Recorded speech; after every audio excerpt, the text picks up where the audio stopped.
Caíto Marcondes e Lígia Braz em cena com a sua pocket leitura. Merci beaucoup.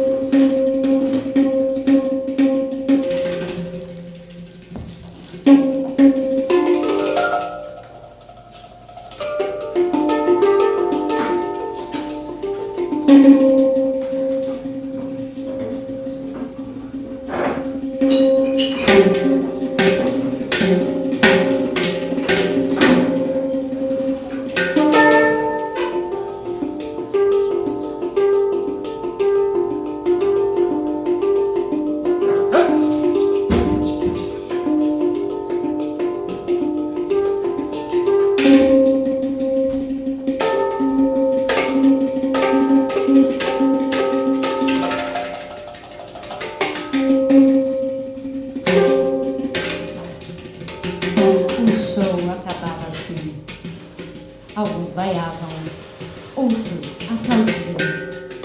Qual é a diferença, afinal? No fundo do palco, num mambembe camarim, uma mulher deixou rolar uma lágrima de alegria e outra de tristeza. Todas as noites eram assim, uma eterna escolha entre a sobrevivência e o sonho, entre o bizarro e o normal, a beleza e o choque, a lembrança de um estupro e a saudade de um beijo. Assim eram os dias da mulher barbada no circo itinerante.